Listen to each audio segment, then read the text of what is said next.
All right, let's finish up the doctor's opinion. About 1 year prior to this experience, a man was brought in to be treated for chronic alcoholism.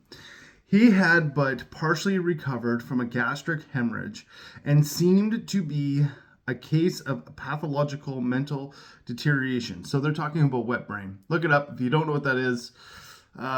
Same thing when you're all messed up on meth and you're seeing the shadow people chase you or crack or whatever. Same idea. You're losing your mind. He had lost everything worthwhile in life and was only living, one might say, to drink. He frankly admitted and believed that for him there was no hope. Following the elimination of alcohol, there was found to be one permanent brain injury. He accepted the plan outlined in this book. 1 year later, he called to see me, and I experienced a very strange sensation. I knew the man by name and partly recognized his features, but there all resemblance ended. From a trembling, despairing, and nervous wreck had emerged a man brimming over with self-reliance and contempt. Contentment. My apologies. I talked with him for some time, but was not able to bring myself to feel that I had known him before. To me, he was a stranger, and so he left me. A long time has passed with no return to alcohol. When I need a mental uplift, I often think of another case brought in by physicians prominent in New York. The patient had made his own diagnosis and decided his situation hopeless. Had hidden in a deserted barn, determined to die. He was rescued by a searching party and in desperate condition brought to me following his physical rehabilitation. He had talked with me in which he frankly stated he thought the treatment was a waste of effort unless I could assure him, which no one ever had, that in the future he would have the willpower to resist the impulse to drink. His alcoholic problem was so complex and his depression so great that we felt his only hope would be through what we then called moral psychology. And we doubted even if that would have any effect. However, he did become sold on the ideas contained in this book. He has not had a drink for a great many years. I see him now and then, and he is a fine a specimen of manhood as one could wish to meet. I earnestly advise every alcoholic or addict to read this book through and through. Perhaps he came to scoff. He may remain to pray. There's a couple of other readings in here that I'm going to get to also that are part and parcel of this beginning.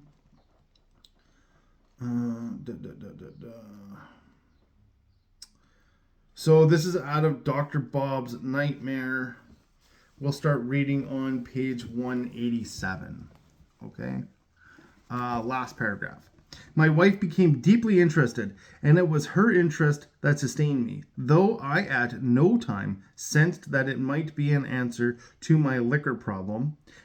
How my wife kept her faith and courage during those years, I'll never know. But she did. If she had not, I know I would have been dead a long time ago.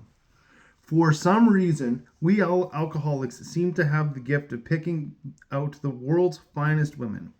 Why they should be subjected to the tortures we inflict upon them, I cannot explain. This is super important from here on out. About this time, a lady called up my wife one Saturday afternoon saying she wanted me to come over that evening to meet a friend of hers who might help me. It was the day before Mother's Day. I had come home plastered, carrying a big potted plant, which I set down on the table and forthwith went upstairs and passed out. The next day she called again, wishing to be polite, though I felt very badly. I said, "Let's make the call and extracted from my wife a promise that we would not stay over 15 minutes. We entered her house at exactly 5 o'clock, and it was 11:15 when we left. I had a couple of shorter talks with this man afterwards and stopped drinking abruptly. This dry spell lasted for about 3 weeks.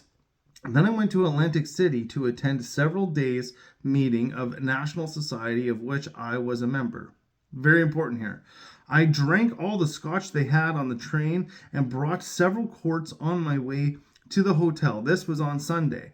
I got tight that night, so he got loaded, he got drunk. Stayed sober until Monday after the dinner and then proceeded to get tight again. I drank all I dared in the bar and then went to my room to finish the job. Tuesday, I started in that morning, getting well organized by noon. I did not want to disgrace myself, so I then checked out. I bought some more liquor on the way to the depot. I had to wait some time for the train. I remembered nothing from then on until I woke up at a friend's house in a town near home. These good people notified my wife, who sent my newly made friend over to get me. He came and got me home and to bed, gave me a few drinks that night and one bottle of beer the next morning. So we're talking about harm reduction right then and there. I mean, you can die from just stopping the drink, right? That was June 10th, 1935, and that was my last drink. As I write, nearly 4 years have passed. Again, super, super important here.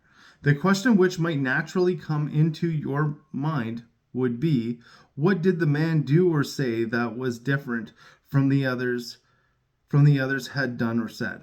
It must be remembered that I had read a great deal and talked to everyone who knew or thought they knew anything about the subject of addiction or alcoholism. But this was a man who had experienced many years of frightful drinking, who had had most all the drunkard experiences known to man, but who had been cured by the very means I had been trying to employ. That is to say, the spiritual approach. He gave me information about the subject of alcoholism, which was undoubtedly helpful. Of far more importance was the fact that he was the first living human with whom I had ever talked who knew what he was talking about in regards to alcoholism addiction from actual experience. In other words, he talked my language. He knew all the answers, and certainly not because he picked them up in his readings. So, why is it that we're effective in volunteer positions and talking to the newcomer and going to meetings? Why is that important? That's important because we have depth and weight. Your experience of drinking and using is probably not the same as mine and vice versa. It's just not the same. But we can both talk about the depression and the blues and the thoughts of suicide and the really heavy subjects that come around when we're drinking and we're using and we just can't seem to stop. The emotions are what the impact is. What we actually went through doesn't matter. The feeling of loneliness, the feeling of loathing, the feeling of self-contempt, the wallowing in our problems. Like, we all know what that is. Even if you're sitting here now listening to this, you know, when we are at the bar and we're drinking and we're using and we're gambling, we're all these things, our hands get sweaty, our mouth gets dry, we get those flutters in our stomach, and we don't know how to deal with that anymore. This program will help you with that, because today, if you haven't used, it's now a choice. It's your choice. Once you start, you can't stop. The goal here is not to start, right? It's just not to start. It is the most wonderful blessing to be relieved of the terrible curse with which I was afflicted. My health is good, and I have regained my self-respect and the respect of my colleagues. My home life is ideal, and my business is as good as can be expected in these uncertain times. Super important here. I spend a great deal of time passing on what I learn to others who want and need it badly. I do it for 4 reasons. 1, sense of duty. 2, it is a pleasure. 3, because in doing so, I am paying my debt to the man who took time to pass it on to me. 4, because every time I do it, I take out a little more insurance for myself against a possible slip.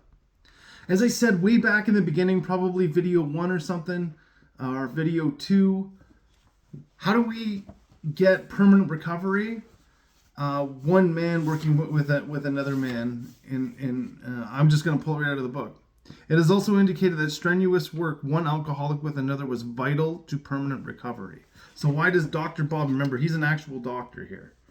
Why is he still doing service work? Why is he still working with people in the program? 1, sense of duty. 2, it is a pleasure. 3, because in doing so, I am paying a debt to the man who took time to pass it on to me.